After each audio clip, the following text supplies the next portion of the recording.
Hey everybody, it's John Halpin. I'm here with Josh Katzowitz. Welcome to the Friday edition of Pickwatch Live for Week 17. So I'm here with Josh. I feel like I should bow, I don't know, throw rose petals through the computer if I can after your 13-2 against the spread week in Week 17. That's a pretty impressive effort. This is why people come to this website and people listen to this podcast, is so they can get the right information. And between the two of us, they'll probably get the right information. Right. And I don't know if I can catch Ryan or not, but I can catch you. I've surpassed you in rankings. So now it's just a matter of playing not to lose the game, which is not always a good philosophy. You don't want to go into prevent defense with 1 week left, but you know what, John? You have to be aggressive. You got to be aggressive. You got to stick on that gas pedal. Otherwise, you know what prevent defense does? It prevents you from winning, right? Prevents you from winning is exactly right. That's the old adage. That's what I hear from everybody. But right now, so you're ahead of me by one game. I think it's two in the loss. It's two in the loss column, but we're tied in the win column. So I thought I was cruising before last week, and now we're in a fight to the death after I went 6-9. It's like on Nick Foles. I could have sworn I had the Patriots minus 10.5 instead of 12.5. So I'm a little annoyed. Stupid. Terrible. Who else am I mad at? Well, I know I missed Festivus, but I got to do the airing of the grievances about some of the games last week. There were a couple like, really? The Bengals covered? Really? It was 26-0. I knew it all along. That was going to happen. You knew it, right. Hey, whatever. But I believe in Marvin Lewis. You're the one. That's good. Me and Mike Brown, right? So if you look at NFLPickwatch.com, everybody, and the against the spreads standings, let's see. Ryan is 6th. He's had a great year. Josh is now 19th. I'm tied for 20th. So pretty good effort here. If you want to get our picks on Twitter, reach out to us beyond watching this show. I'm at jhalpin37. Josh is at Josh Katzowitz. And the main Pickwatch account is at Pickwatch. Other things you can check out. If you have major picks, but we don't have a ton of picks in yet, by the way. Normally on the site by Friday morning, we have all the picks in because there's usually a Thursday game. This week there's no Thursday game, so we're missing a lot of picks. Over the course of probably today, if you're not watching live, we're recording this about 7 o'clock Eastern on Friday. 7 a.m. You'll be able to see picks as the day goes on. You'll be able to see a lot of the picks from the experts roll in, and you can make your own. Did you see the new filtering, by the way? How the big green button's gone. Look, improvements on the site is what I'm talking about, everybody. It looks good. It looks smoother, sleeker, all that stuff. Every week it looks better. It does. So if I'm going to screen share real quick. Let's see. So Ben Volin, as we talked about on Wednesday, Ben Volin from the Boston Globe still leading with the against the spread, just ahead of Jamie Eisenberg, fantasy guy from CBSSports.com. So those heading into Week 17. Let me see. Ben Volin's he's going Bills. A lot of Bills. Get into that, but he's got Browns. I got to talk about that because more people are picking the Browns than I thought. But we got to get into that stuff. All right, let's get to week. Oh, by the way, if you like listening to podcasts, you can go to Podbean, subscribe to this show. Basically, these shows go up there. You can do it on Podbean. You can do it on Spotify. If you're a Spotify user, you can listen to this show as an audio podcast. So, whether you're driving to work or just like listening to podcasts at home, you're at the gym or whatever, you can check that out. You ready to get to the Week 17 schedule with a lot of weirdness going on in here? I'm ready. Okay. First up, Cowboys-Giants. So the Giants are favored by 6 at home. The over-under is 41. The Cowboys are locked into the number 4 seed in the NFC. They have nowhere to go, and they're playing next week. Jason Garrett said early in the week, or Jerry Jones, I think, said, oh, no, we're going to play. We're going to play to win. We're not going to rest people. 2 years ago, the Cowboys said that when they had the number 1 seed locked up. I'm reading a tweet from Adam Levitan from DraftKings. Let's see. Jerry Jones claiming that Dallas will play starters as normal, even though they're locked into the number 4 seed. In 2016, he claimed the same thing when they were locked into the number 1 seed. Dak played 2 series. Zeke did not play. Dez played 18 snaps. Now, Zeke pretty much has the NFL rushing title locked up. He's a couple hundred yards ahead of the next guy. It might be Barkley. We can talk about him in a minute. For the Giants, Odell Beckham Jr. did not practice Wednesday or Thursday. They had said last week he's not shut down, but he didn't practice today. We're not going to see him. What do you do with this? Like, how do you approach a game with a spread when a team is resting? Maybe resting. Yeah. I don't. It's really hard to figure this out because you just don't know. Ezekiel Elliott wants to play. He's come out and said, "Listen, I want to play." This. And when he heard that report that the Stars were going to play, he said, "Oh, that's the right thing to do." But is it the right thing to do? I think the Cowboys lost early on in the playoffs that year after they had rested their guys. They lost to the Packers maybe in 2016. Is that round one? I think you might be right. Well, they had the bye, right? Yep. Well, they had the bye then, yes. This time they don't. I'm looking it up as we speak. The spread is so weird because you're like, how are the Giants favored in this game? There's no way. But then you just don't know. I guess you have to think, like, I guess you have to look at it and say, what would I do if I was a coach? Yeah, they lost in the divisional playoffs that year. So they lost their first playoff game that year to the Packers 34-31. So that's not necessarily a winning strategy, resting your guys, especially if you have the bye. That means those guys will have like 2 weeks off, and that's great for health and stuff, but not for like keeping yourself game ready. So I don't know if I'd like that idea, but the fact the Cowboys are going to have to play next week anyway, I imagine they're going to have to play some of their guys, even if it's more like the third preseason game of the year where you play these guys for a half or a quarter and a half, something like that. Zeke's like 37% of that team's offense, so they have to be careful with him, but they can't. I don't know. I feel like they can't rest him so much. I don't know. This is like this and the Saints game. These are really hard games to pick because we just don't know. Right. I'm going with the Cowboys because I think I don't know. I just think they're obviously better than the Giants, and I think they're gonna. I think that even if they play these guys for half, that probably will be enough. But it's hard to know. I am all in on the Giants on this one because I don't trust the Cowboys. And the bad part of this is the phrase I use every week. If I'm going to bet 5 games this week, this wouldn't be one of them, just because of the uncertainty.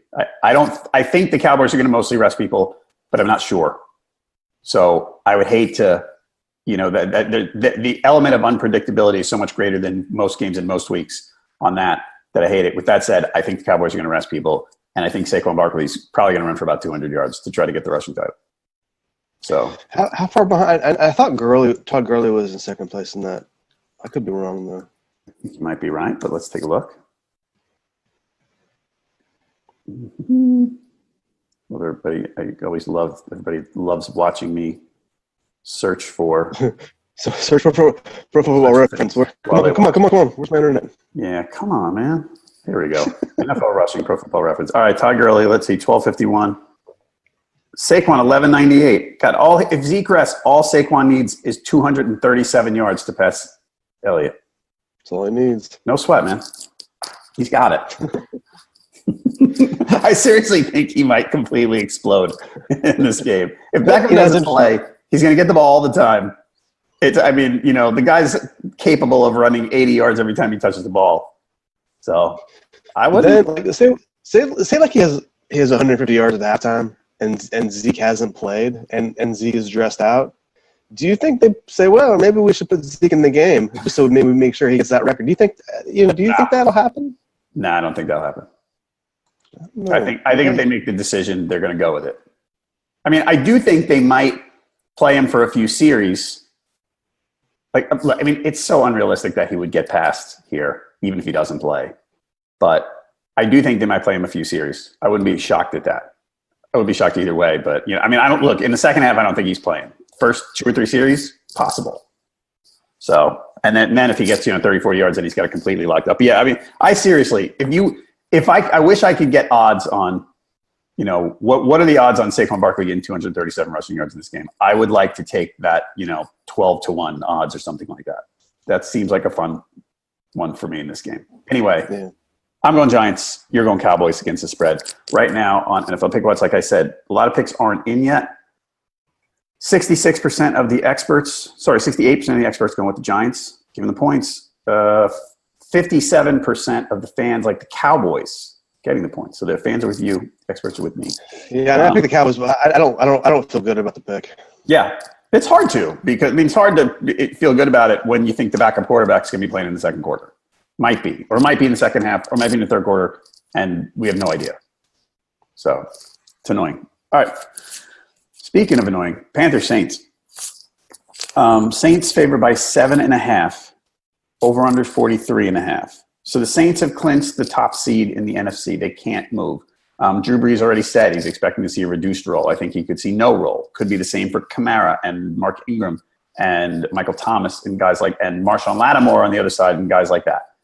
But on the other side, the Panthers had lost 7 in a row.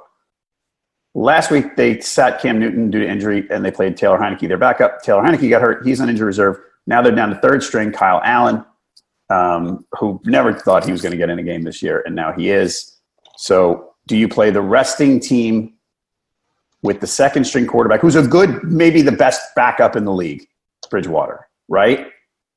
Do you go that way, or do you go the team that's not resting with the third string quarterback who could be completely incapable? Like this is another one. You just throw up your hand. You're like, I'm guessing at whatever I do.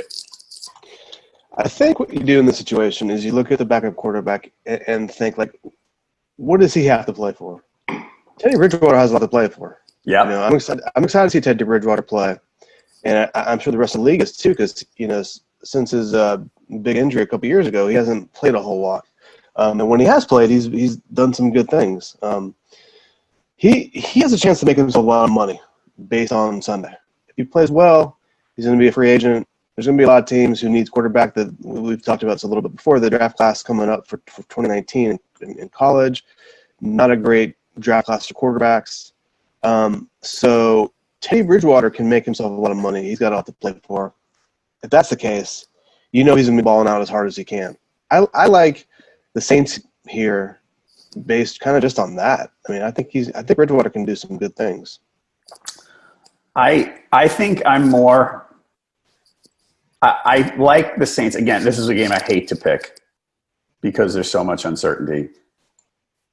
I wouldn't want to pick a resting team. Like, I could see picking the Cowboys because you're getting a lot of points. Now with the Saints, you're given a lot, and they're in a similar situation. But, I mean, the Panthers quarterback, we have no idea what he's going to do. I mean, he might get McCaffrey 50 times. I don't know. Yeah. Ron Rivera said this week, he said, talking about Kyle Allen, he said, one thing he's got to get used to is he doesn't have to turn and walk toward the sideline all the time because we do have the in-helmet communication. You're like, whoa, yikes. Oh, yeah, right. He doesn't play ever. He's still in college. I thought that was not a great sign. Do you know, without looking, and I know you're in Carolina, so you may actually know this. Do you know who I asked you this last week and you knew it.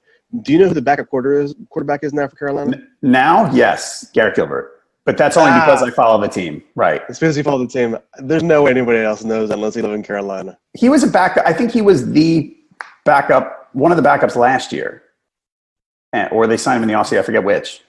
They just signed him off the street, I guess, right? Yeah. I mean, they basically said, oh, my God, we have to get a backup quarterback for this week. And, hey, Garrett Gilbert, what are you doing on Christmas? Come practice. You know what he was supposed to be doing? He was supposed to be playing with somebody called the Orlando Apollos. Is that for the AAF or who?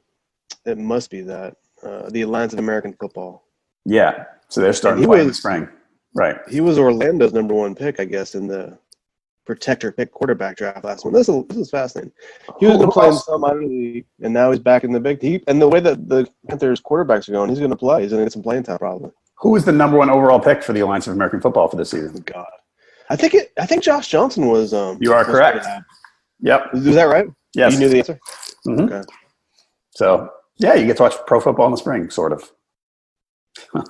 I don't know. I mean, they're getting paid, right? So it is technically pro football. Yeah.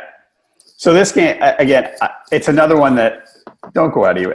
I think if you're going to wager on this game, there's more risk than opportunity in the uncertainty here. Some people look at this and go, I'm going to outsmart everybody. Yeah, you've never seen Kyle Allen take an NFL snap, really, other than handing it off and throwing one pass last week. So don't think you know what's going to happen because you don't. Well, I told you I didn't really. I felt not good about the Cowboys pick. I feel a lot better about the Saints pick. So okay, I don't feel good about it at all. I'm taking the Saints, but I don't feel good about it. So yeah, 9's a lot, but all right. So we both got the Saints, given the points. All right. It opened at 9, by the way. It opened at Saints -9. Now it's Saints minus 7.5. Over under 43.5. In case I didn't say that earlier. So we picked them at 9, right? So now it's 7.5. I feel even better about it. We can look. Trick in Pickwatch. You can change it. You can change if you get a more advantageous spread, you can go change it. Oh wow! Mm-hmm. I didn't even realize that. We can game the system. Don't tell Sean. All right. Jets Pats. Pats favored by 13.5. Over under 44.5. So the Pats can technically, right now the Pats are in the AFC number 2 slot. They can technically get number 1 if they win and the Chiefs lose because they beat the Chiefs and they have the tiebreaker. They could also drop out of the number 2 if they lose and the Texans win. I wouldn't. So basically what we're trying to say here is the Pats have every reason to play at 100% effort. I mean, they've said during the week, a couple of their guys are like, yeah, this is basically a playoff game for us. Maybe. I mean, they want to win. They're 7-0 at home, by the way. 5-2 against the spread at home. They've struggled on the road. They're, what are they, 4-4? 4-4, I think. Let's see. So they beat the Jets a few weeks ago by 2 touchdowns. Here's the thing here. I said this to someone yesterday. This is a game that over the years that we've watched the Pats, you would say the Pats need to win to lock up a playoff seeding slot and to get a bye. And they're playing the Jets. They're going to win like 40-3. They are just going to go out there and crush them. I don't know that they have the extra gear to do that anymore. Like they're good. And I'm not, again, I think I said this Wednesday. I don't want to repeat myself. I am not forecasting the demise of the Patriots dynasty here. I'm just saying I think they're a step off. I've been saying it for weeks. They're a little less than they normally are. That's all. It's not bad. It's not criticizing them. They're getting older. Maybe it's just a different kind of year. I just don't know that they go out there and, I mean, every week it looks like they struggle just a little bit. Well, every dynasty has to come to an end at some point. Every huge NFL team that's made a run for 5-6 years. I mean, I don't know if we've ever seen this kind of run ever.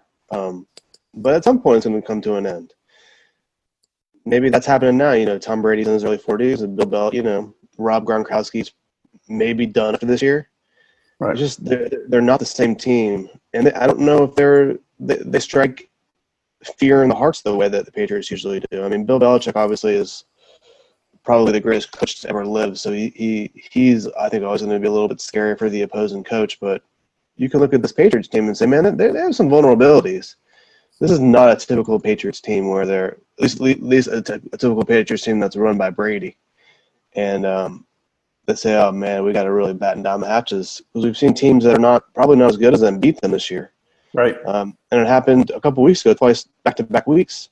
So, and we've seen it kind of all year where they're losing to teams. Like, I mean, look at how bad is that Detroit Lions loss now in week 3, and how bad is that Jacksonville Jaguars in week 2 loss look? I mean, these in retrospect look even worse than they were when they happened. So, I think the Patriots are going to win this week for sure, but I'm going with the Jets against the spread. I just, not that the Jets are great. The Jets are pretty terrible, but like you said, I just don't know if they have the extra gear to really, like, kick their ass, I don't know. Yeah. I think I'm with you. I'm actually taking the Pats, but I think it's more like 27-10 than, like I said, 40-3. I think I agree with you. And it's interesting because logically, if I think that way, I should probably take the points. But I don't know, I was going to say, did you see all the stats last week about Belichick against rookie quarterbacks? Like when they beat Josh Allen, it's like rookie quarterbacks are, 2 in a million against them with a passer rating of 50 or something, like something ridiculous. And now they got another rookie quarterback coming in. But the thing is, the Bills only lost to them by 12. Right. So I don't know. I'm taking the points. I don't feel great about it. I'm giving the points. Sorry, I don't feel great about it.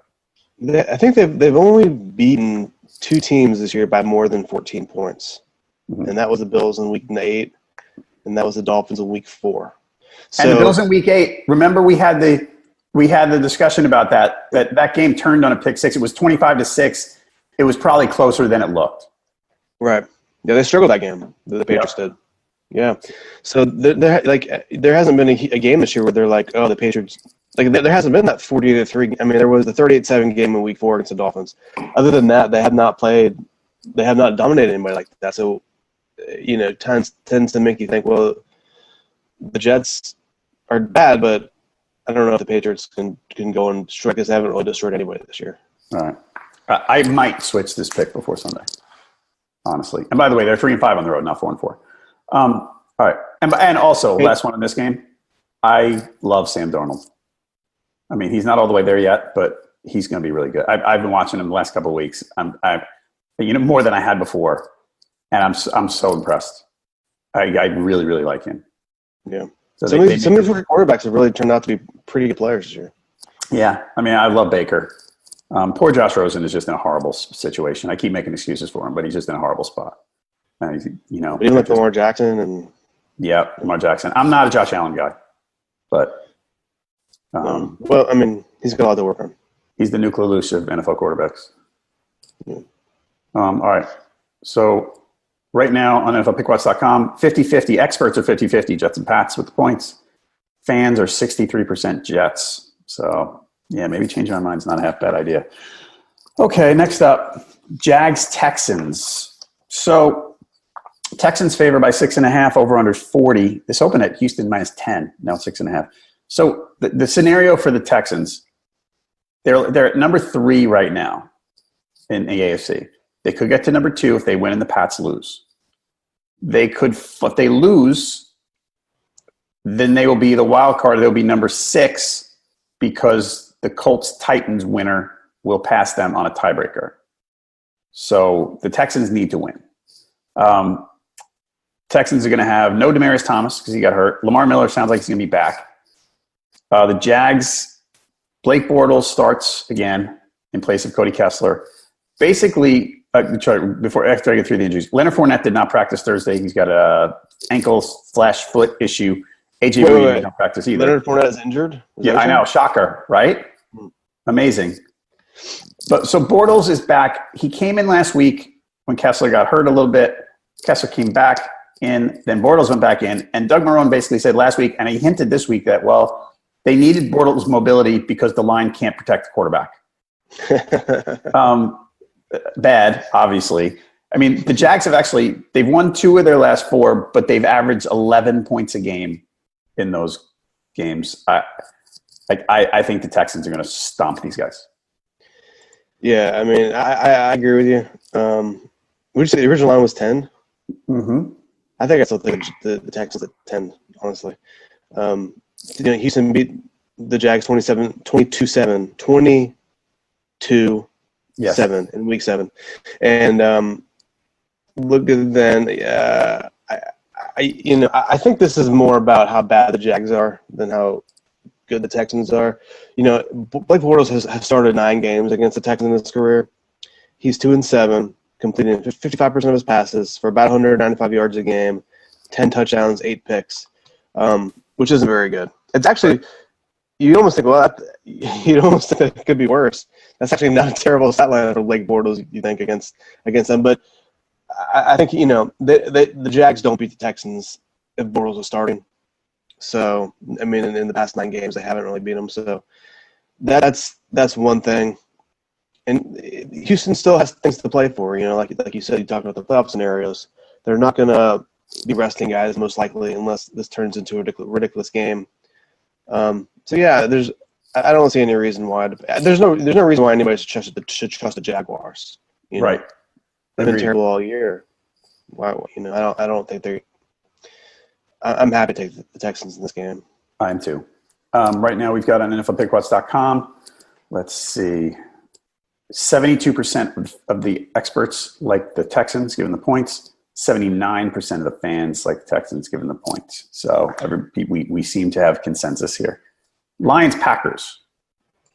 Packers by 8, Over under 44.5. The Packers are 5-1-1 at home. They got their first win on the road of the season last week. They were 0-7 before they beat the Jets in overtime. These teams played in week 5. The Lions won 31-23. I think they were ahead, but that was one of those games where the Packers kind of mounted a rally, but it was a blowout for a while. By the way, over under 44.5. Last 5 for the Lions have gone under. 6 of the last 9 for the Packers have gone under. One guy I want to check here, Eamon Harrison. He missed practice Wednesday. I want to see what happened on Thursday here. Let's see. Oh, he practiced on Thursday. Okay, that's a big deal for them because they've been good stopping the run since he got there. I don't know here. I mean, I like the Packers. I don't love the Packers. I just, this is more of like one of those games. Who do I hate less? And I think I hate. And the Packers, the offense has been better since the coaching change. Rodgers has played, but they've kind of opened it up a little bit. I mean, maybe last week just because they need to come back, but things have changed a little bit for the better since they fired McCarthy. Yeah, I like the Packers here. I think more. It's just like what you said. Who do you hate less? And I really don't like the Lions at this point. I mean, I've kind of feel like I'm a Lions apologist because I think Matthew Stafford is really talented. Mm-hmm. But man, he's not been good lately, and you have to wonder about the whole organization. Did you hear that report about Matt Patricia and how he's late to meetings and stuff? I did. I mean, it's his first year as a head coach, so maybe you give him a pass. But there's just for those who don't know, there's this report this week that he's basically late to all of his meetings, and he's late, I think, to his media availability, which people don't really. I mean, who cares if the media has to wait on a guy, really? But the fact, I think he's been on time to media availability one time this year, and then there's at least. I mean, he's got to meet the media a few times a week, so that's a pretty bad percentage of being on time. And for a coach who has to be so disciplined, and he doesn't look disciplined on the sideline, right? I mean, Ryan Wilson from CBS Sports keeps calling him. He looks like a hobo, which is probably not fair. But the way you present yourself, I think, does make an impact on the way that people see you and people see your team. And if you're coming late to meetings all the time and your team's getting upset, that's not good. I mean, you think back to the Tom Coughlin idea of, well, if you're 5 minutes early, you're on time, and if you're actually on time, you're late, which I think is a little ridiculous. But there's probably something to that, and there's something to his success based on his time management skills. If Patricia doesn't have any of those skills, it's a little thing, but there's not a whole lot that separates good coaches from bad coaches in this league. I feel like that's a bad look for him, bad look for the organization, and you got to wonder what's going on in Detroit, man. Yeah, it's definitely a bad look. As far as the practical impact of it, really, I mean, I think being as a person who used to be habitually late. I mean, I'm not perfect for sure. But I used to be one of those people who was always making people late, and it's a character flaw, I think. Like if you're late, if he's making his team wait, if that's true that he's making his players wait on meetings, that's not good because there's an accountability level that they're probably sitting there like, what the hell with this guy? Yeah. Like, why am I supposed to, respect? He has no respect for my time. And look, I don't think it's the end of the world if he's like this. It's not great. Like it's probably not, engendering any goodwill for himself in the locker room, if this report is in fact true. As far as the media goes, I know people don't care about the media, but look, if you're going to act like that, and then you're going to lecture media when you're there, which he's done, don't get mad when they beat you up, because I mean you're asking for it, and find silly stories like this. I mean, right? If this is a team that's 10-5, and Patricia's been great all year long with the media and respects the media, then maybe the story doesn't necessarily come out. But, I mean, there's always rocks to look under when the team is terrible and the coach is being a jerk. I'm going to make my second Bull Durham reference of the show right now. How well do you know that movie? I know it, but probably not as well as you do. There's a scene where the whole thing was Kevin Costner's character. Crash was there to mentor this Nuka Loose, this talented 18-year-old pitcher. And he held up, he said, "You have fungus on your shower shoes." And he said, "So what?" He said, "Look, when you win 20 games in the major leagues, you can have fungus on your shower shoes and the press will think you're colorful. Until then, it means you're a slob." And that's what Matt Patricia. If you're 10-5, we're not having this conversation, but you're not. And, too bad. Sometimes that's the way life works. Maybe you don't think it's fair, but you lectured the media on, the questions they ask, and you don't show up on time. People write stories about you being late to meetings. Hey, man, oh, well. I was listening to a podcast yesterday, a pro wrestling podcast, and they were talking about Ric Flair and how he come out in his big flashy robe, and everybody knows that. Everybody knows the presentation that he would put on, and how he would wear his however much his suits cost, and his alligator shoes, and his Rolex watches, and all that. And that's part of his gimmick, and that was it. But they were talking about his boots, his wrestling boots, and how his boots always look good. I mean, for the most part, his boots always look good. And it was whatever match they're watching, his boots didn't look good. They looked a little beat up or whatever. And how that was it was so weird that they noticed it, because Ric Flair doesn't do that. And that kind of attention to detail, when your boots look like, either you have the robes and the flashy, but your boots also look good and they match and they're not beat up. It's a stupid thing, but it's maybe not a stupid thing. Presentation matters, and the way you carry yourself matters. And if Matt Patricia does a Bill Belichick hobo look on the sideline, well, that's fine, and Bill Belichick wins games. Matt Patricia doesn't win games. It's a different story. And if you're late to meetings, if you don't care, obviously, I'm late a lot. I've been late a lot. I've been late a decent amount to this podcast. I show up at 6:02 my time instead of 6 o'clock, and I don't like that about myself, that I'm late, but it just impacts you. So really, who cares? But Matt Patricia, it's impacted a lot of people who it's like I said, it's the little things that you win in this league, and maybe that's a stupid thing, but maybe it's a little thing that matters. Right. All right. So back to after that hard-hitting football analysis by us, let's get back to the game. So the Lions are 2-5 on the road. I said middle of the year, early in the year, I kept saying I don't think they're terrible. I think they're just a tick below mediocre. I don't know that I think that anymore. And Stafford, he has no help. I mean, they traded Tate, and Jones got hurt, and Kerryon Johnson got hurt. And, his weapons are just gone, pretty much, other than Galladay. I mean, I love Galladay, but I don't know. This one, I think I like the way the Packers have played the last couple of weeks. I think they probably cover. Yep, so, all right. So we both got the Packers. Right now on NFLPickwatch.com, we've got 63% of the experts like the Packers given the points. 61% of the fans like the Packers given the points. All right. So just to update everybody, we're somewhere around 30 minutes, and we've covered 5 games, so we're going to pick up the pace a little bit. Oh my God, really? Yeah, we've got a lot to talk about with shower shoes and lateness and hobos and stuff like that. So Falcons Bucks, Bucks by a point, over under 51.5. Falcons have won 2 in a row after that big losing streak. However, Tevin Coleman did not practice Wednesday, Thursday. Julio Jones did not practice Wednesday, Thursday. I think this sounds like more of they're managing Julio to get him ready to play, but Coleman might not play. Coleman's issue is a groin injury. I don't think we're going to see him. Like I said, we might know more differently on Friday. Julio, I think they're going to try to get him to go. Deshaun Jackson doesn't sound like he's going to play for the other side. The Bucks have not been terrible at home. 4-3. I mean, there's another one. There's 2 bad teams here. The Falcons have been bad enough. I mean, the Falcons, there's 2-game winning streak. One was against the Cardinals at home, which, I mean, my God, if they didn't win that, they'd be the worst.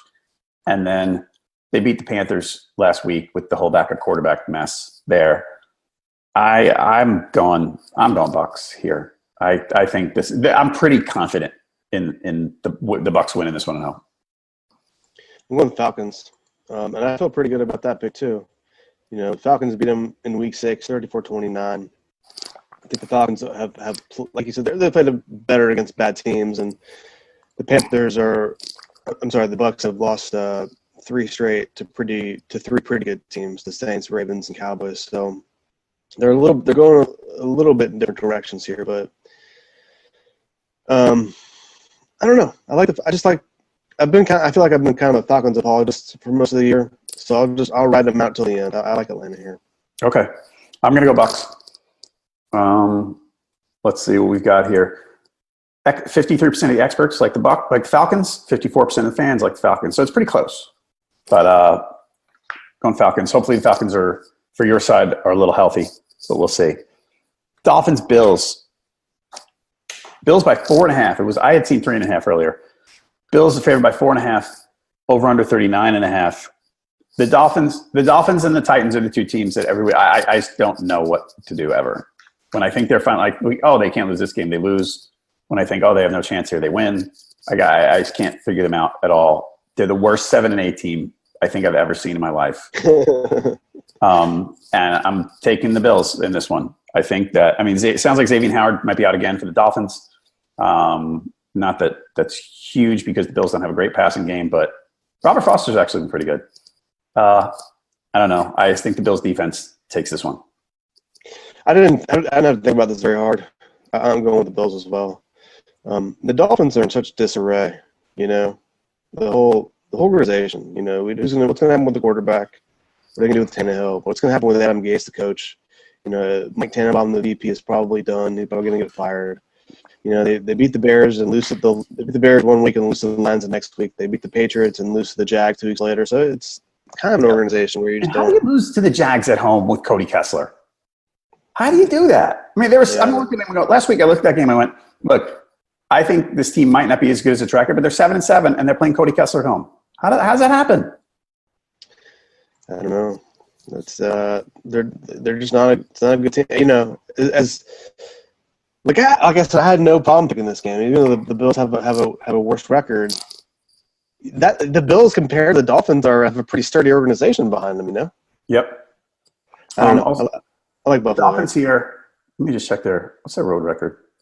They're 1-6 on the road. 6-2 at home, 1-6 on the road. So there's maybe something to that. I'm taking the Bills too. I got 3.5, but 4.5 is fine. Now this is not. You do the Bet Your Life Savings game. We should never do the Bet Your Life Savings type of thing on a team like the Bills. We can like them, but they're not to be trusted. Oh, right. Yeah. If that makes sense. Like I wouldn't, Yeah. Okay. I've fallen into that trap this year too. That you look, oh, that team can't. Like the Dolphins last week. I think I said it was my favorite pick. And then I go, oh, right, it's the Dolphins. They're really not that good. Same with the Bills. Like I like them, but, tread cautiously sometimes with them. Okay. We've got here 74% of the experts like the Bills given the points. 69% of fans like the Bills given the points. Chiefs Raiders. All right, so now we are into the late game window. What the NFL did was they tinkered with the schedule. The early games, the only games that have playoff implications are the Pats Jets and Texans Jags, because the Pats and Texans can flip and the Texans can fall out. They put all the other playoff implication games in the late window so that you wouldn't have one team win and then the other team saying later, oh, now we're going to rest everybody because we can't get in. They want the playoff, the teams fighting each other play at the same time. Raiders Chiefs. Chiefs favored by 13.5, over under 52.5. The Chiefs win, they clinch AFC number 1. If they lose and the Chargers win, they fall all the way to number 5. So lots of incentive to beat up on the Raiders here. Spencer Ware sounds like he's going to be back. I would imagine there's some sort of share in the backfield because Damian Williams has been playing well. The Raiders have been better at home, let's say. They're 2-5 on the road. At home, they've been pretty they've been fine. By the way, the over-under, 52.5. The last 5 for the Chiefs have gone over. 4 of the last 6 for Oakland has gone over. The reason Chiefs games go over is because their defense is horrible. It's horrible. Like, this is what – sometimes with this team, as good as they are on offense, you go, they can't stop anybody. Do I want to give 2 touchdowns with a team that can't stop anybody? Yeah. You do, though. Yeah, I do. Right. I think I went with the Raiders against the spread. The Raiders have played – there have been stretches this year where the Raiders have played – you're like, okay, they're not too bad. And they've gone through a couple stretches lately where you say that, oh, okay, they beat the Steelers at home and they beat up on the Broncos at home. You're like, okay, all right, maybe this team isn't quite as bad as we thought, or at least they're figuring some things out. I guess that's what I'm going with here because other than that, I don't see a whole lot of reason to pick Oakland against the spread, but especially because like Kansas City does have a lot to play for, and Kansas City is still really good, Right. But like a lot of these teams that are these top tier teams, the Rams and the Chiefs, the Saints, we've seen them struggle lately. They're not kind of the world beaters that they were early in the season. So that gives you a little bit of concern that some of these top-notch teams have already peaked, or they're not. At least they're not peaking right now. Right. So that's concerning, I think. I think that I want to go over the Raiders. By the way, I said 2-5. They're 2-5 against the spread on the road, 1-6 straight up on the road. So here's the road schedule. They lost by a point at Denver. They lost by 8 at Miami. They lost by 16 at the Chargers. They lost by 31 at the Niners. They beat the Cardinals. They lost by 17 at Baltimore. They lost by 14 at Cincinnati. Like this team on the road, I don't know. I know we know they're not very good.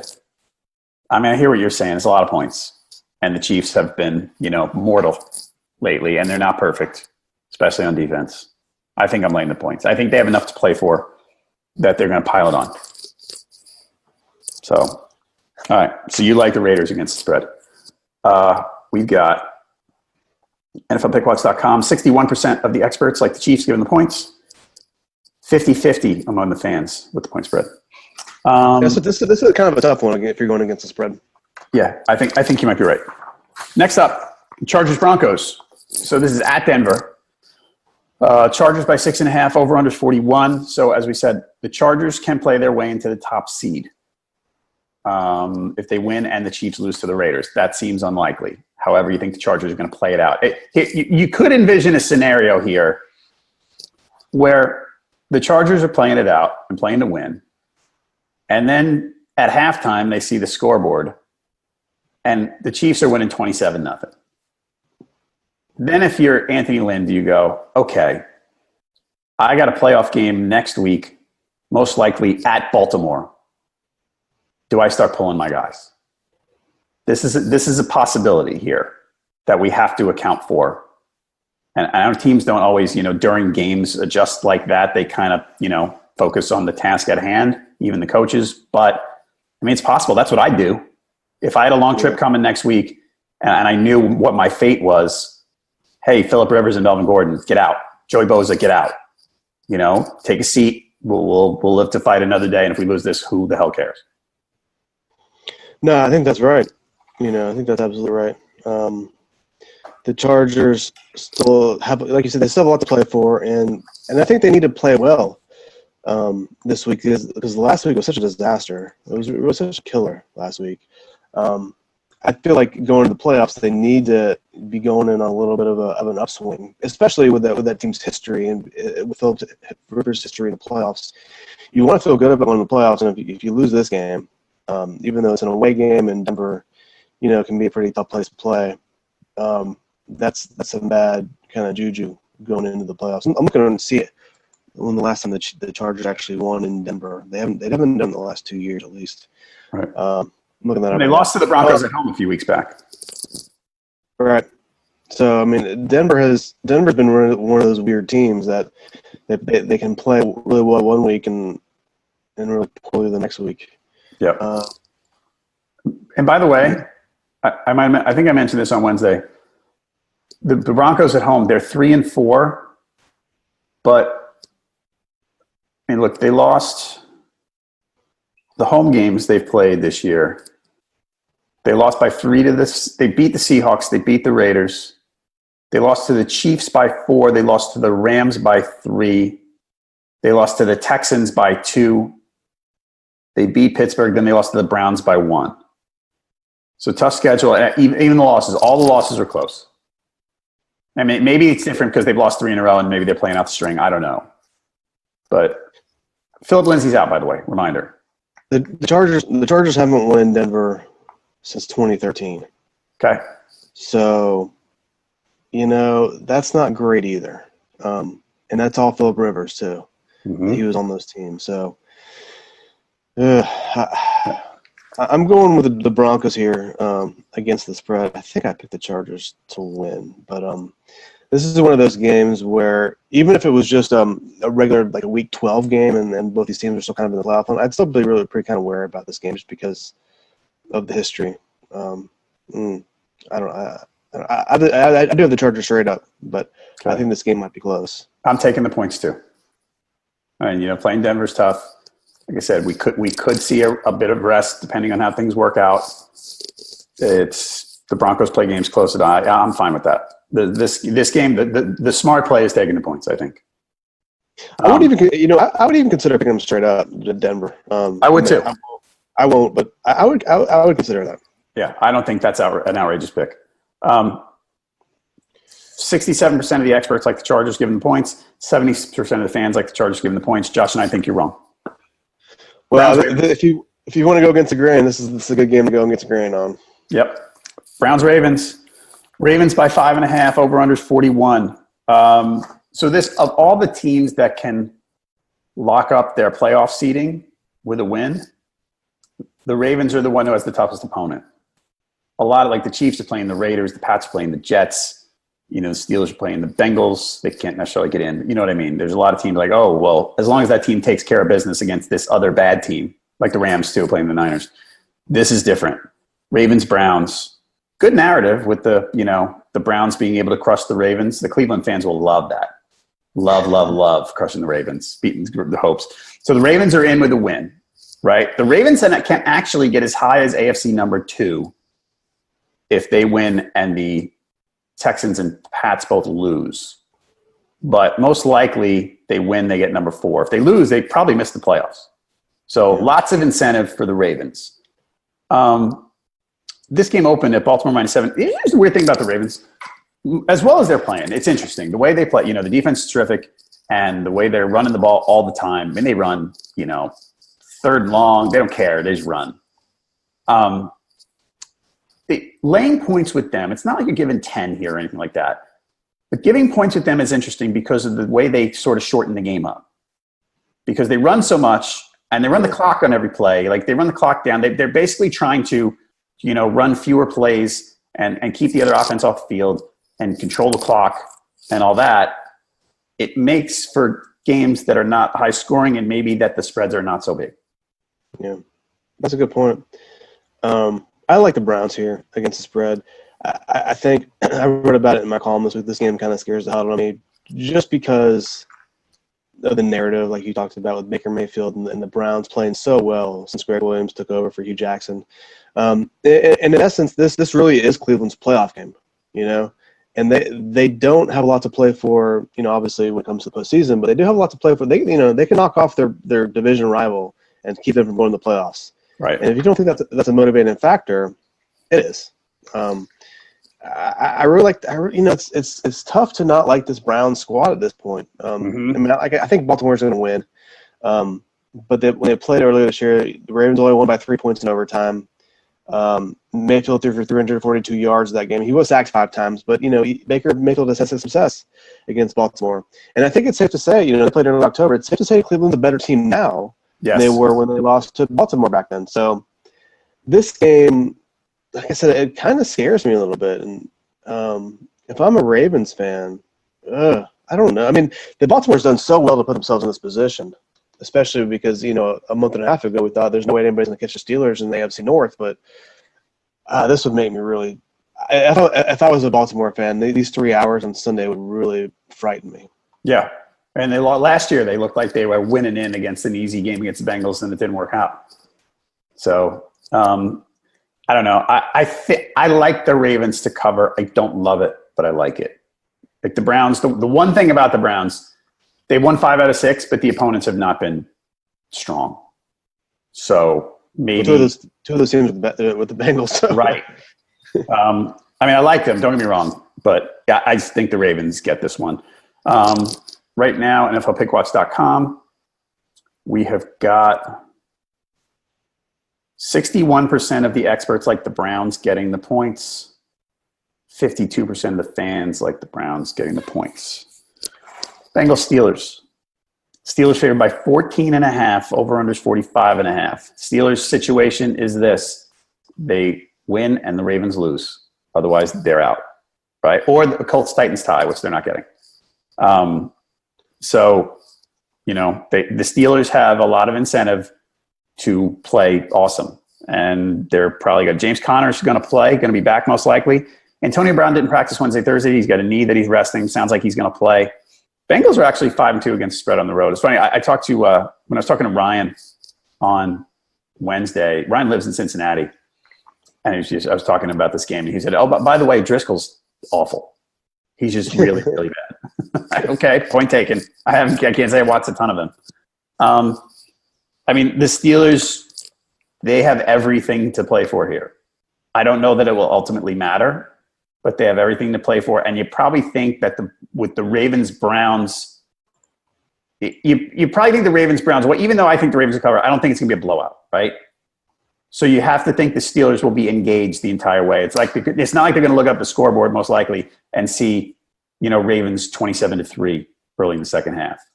So the Steelers are going to be, fighting for their playoff lives all the way through, most likely. Yeah. I like the Steelers here. I didn't really give it much of a second thought. I didn't know Ryan lives in Cincinnati. I lived in Cincinnati for 6 years and covered that team for a lot of the time I lived there. So I feel like I know that city pretty well. I know that team pretty well, and they're just awful. Yeah. So not just Driscoll. It's like the whole team is awful, and the whole organization is in disarray, which is kind of something that we were used to saying about the Bengals, especially in the 90s. But I kind of you like the idea. I like the idea anyway of saying these two big rivals, division rivals, and if one team has the ability to kind of spoil the season for the next team, they're going to do it and possibly be good enough to do it, which I think what we talked about with the Browns and Ravens, there's that possibility. I just don't think the Bengals are good enough to do that. I don't think the Bengals are good enough to beat the Steelers, especially on the road. Even though they have the only reason they're playing for is to beat their biggest rival and keep them out of the playoffs. I just don't think they're good enough to do it. Yep. So. And it looks like Tyler Boyd's going to be out again for them, by the way. So their receiving weapons are just, pretty decimated. Yeah, I'm going Steelers right now. Cincinnati doesn't play well in Pittsburgh. I mean, it's just there's really no reason to even think the Bengals are going to have much of a shot here. Right. 63% of the experts like the Steelers giving the points.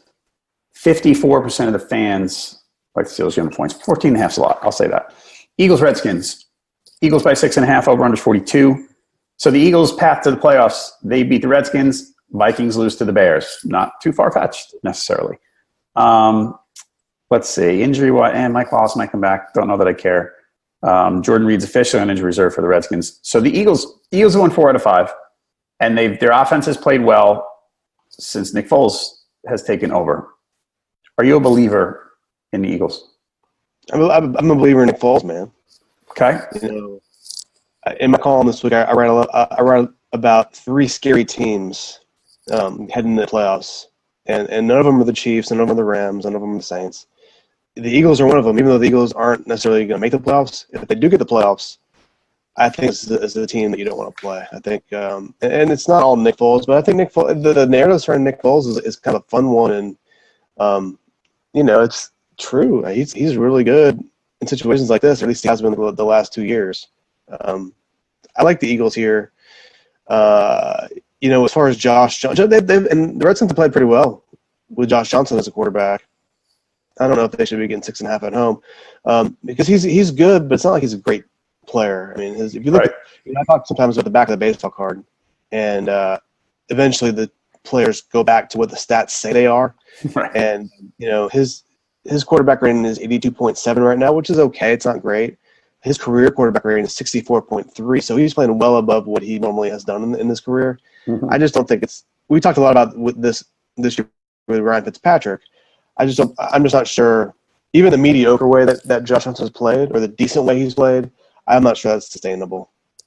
I agree with you. I mean, they're trying to keep him out of trouble, and they played 2 close games, but it's not like they scored a lot of points. So it's sort of a protect the ball, run it, don't make a mistake kind of deal. And the Eagles might not let them get away. The Eagles might, they're going to turn it up a little bit. I don't know. I picked the Redskins with the points. I don't feel great about it. The way they've been playing, they've been keeping games close, and I'm just not sure I buy the Eagles. So, and this is a hard one, I think, and I think the Redskins are going to get under the number.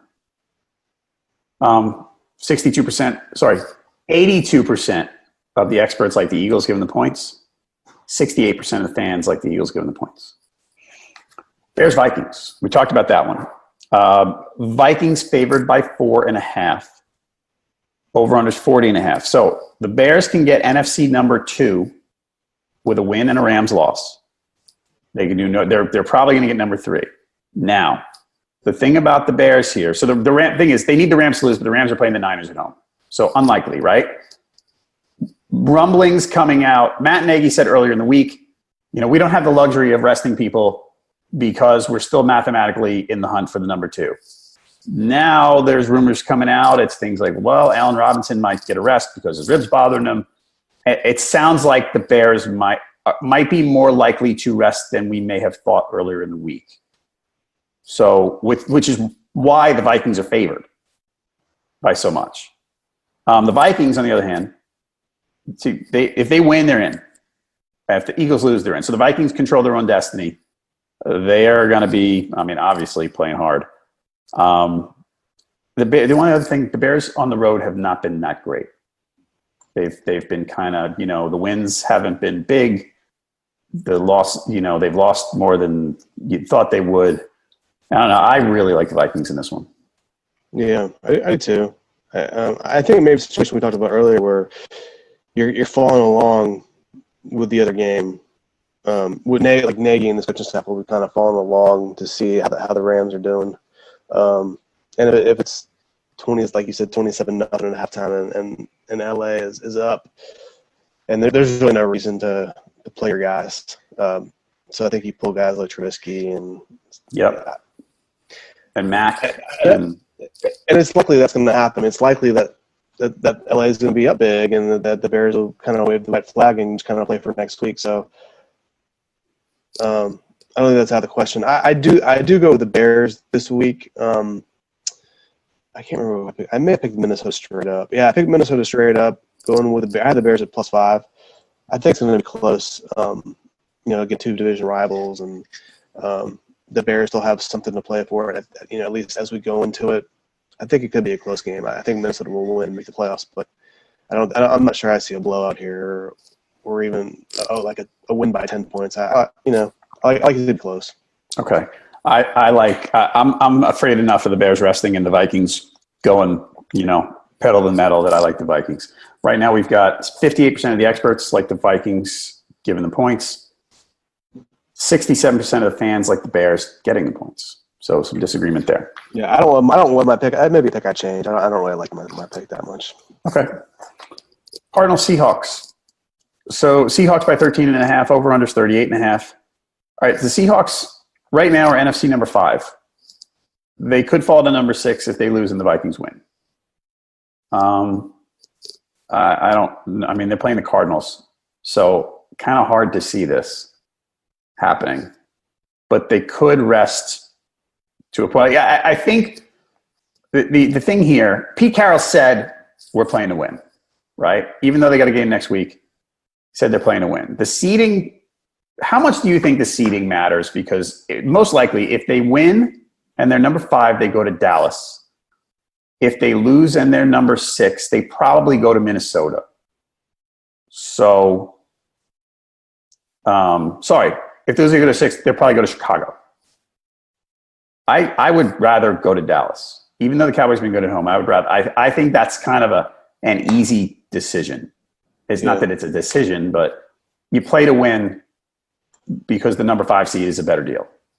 Yeah, I think you're right. But the way the Seahawks have played lately, I would still make them. I think they'd still have a good chance to beat the Bears, even if they had to go to Chicago. Yeah, they're one of my scary teams heading into the playoffs. They've as bad as they were supposed to be this year, they have really played well. Russell Wilson's played well. And they're 9. Who would have thought they're 9-6 and they're definitely going to the playoffs? I don't think many people would have taken that bet this year. And they have the league's best running game. And I guess you could look at historically Seattle plays much better at home than they do on the road. And since Seahawks won't be on the road at home the postseason, that'll kind of squash some of that fear you may have. But the way Russell Wilson plays, man, he's just so dangerous all the time, all over the place. Just a scary team to me. I think this game is pretty easy for me to pick. I think they're going to blow Arizona out.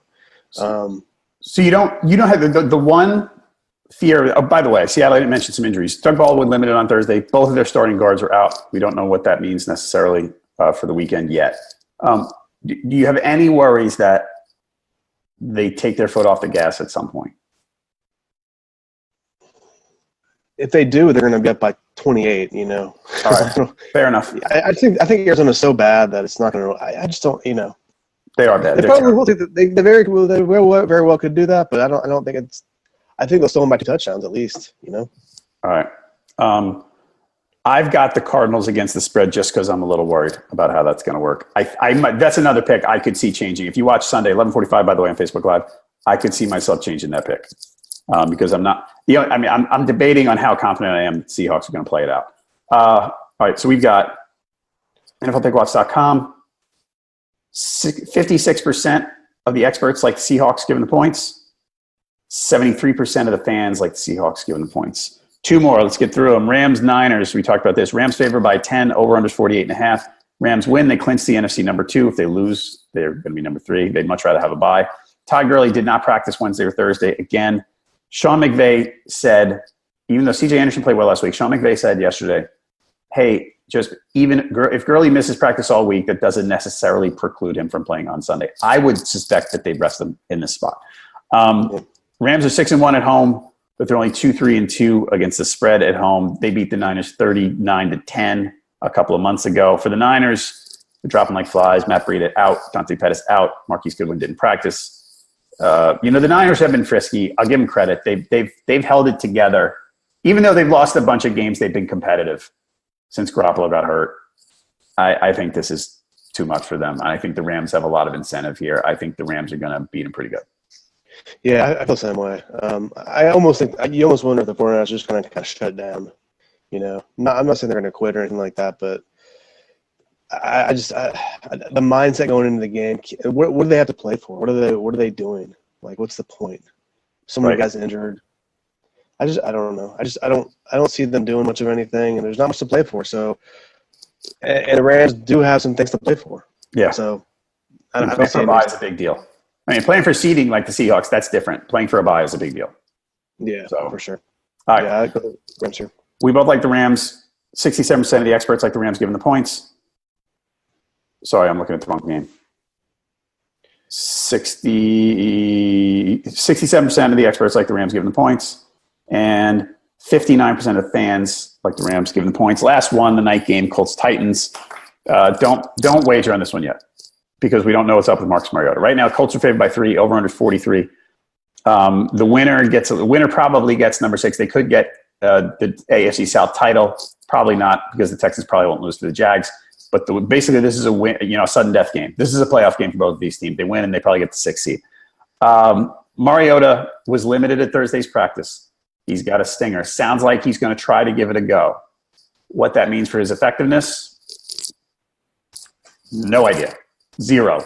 I mean, for what I know now, I'm going to pick the Colts. By the way, Eric Ebron, concussion protocol limited on Thursday.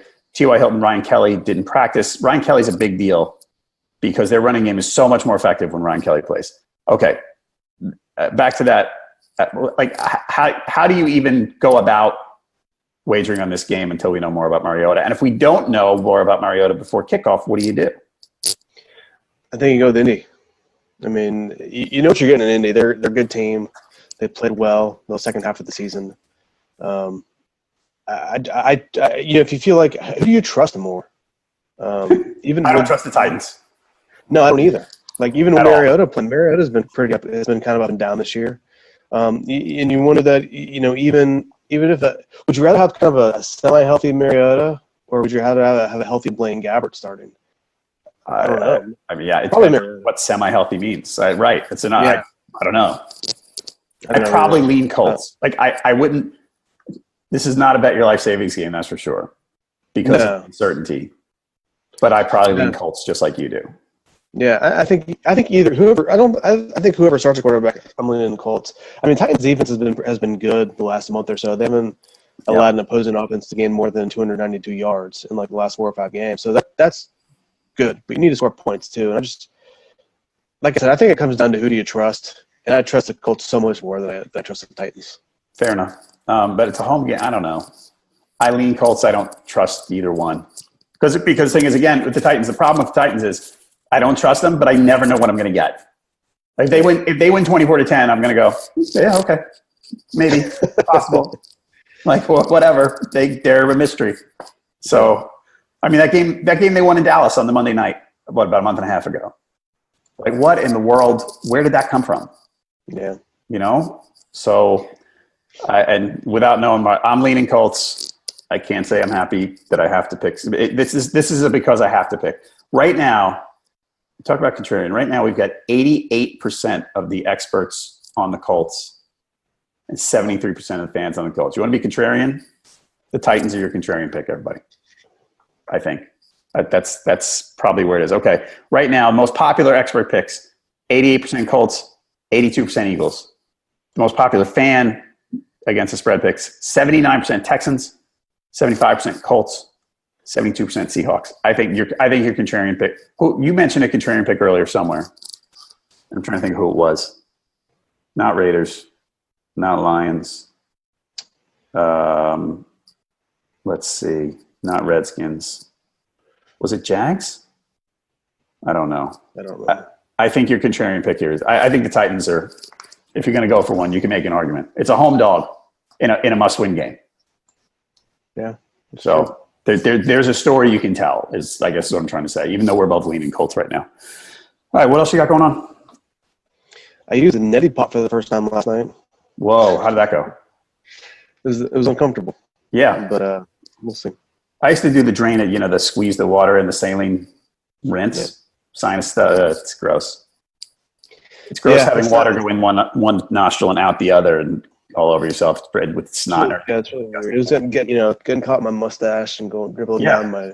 It was disgusting. But hey, whatever you can do to make yourself feel better, right? Oh man, I had surgery for deviated septum and cleared out my sinuses and all that. Yeah, it's rough. Other than that, man, I don't know. It's still dark here. I'm still waiting for it to get light, but it's light out here. We're good. All right, everybody. Listen, you want to ask us about our picks? Check him out on NFLPickwatch.com. Ask us on Twitter. He is at Josh Katzowitz. I'm at JHalpin37. Our main account is at Pickwatch. I'm going to be here Sunday, 11:45 as usual, Eastern, talking about the inactives, latest news. Hopefully we'll know more about Marcus Mariota by then, all that stuff. Also, this show, if you're watching on Facebook, subscribe to our YouTube channel. If you're watching on YouTube, like us on Facebook. The individual game discussions sometime on Friday, late morning, early afternoon, will be on YouTube. So if you just want to watch us talk about Colts Titans for 5 minutes, you can. So please check that out. Again, playoffs, stay tuned. Our schedule is kind of fluid right now. We're going to let you know probably over the weekend when we will be back talking about playoff games every week, what our schedule is going to be. So please, again, thank you for watching all during the regular season. You can keep track of all the picks, including the fight to the death between Josh and me on the Against the Spread standings on NFLPickwatch.com. Again, Sunday, 11:45 Eastern. I'll be here on Facebook Live, so please check it out. For Josh Katzowitz, I'm John Halpin. Thank you for watching Pickwatch Live.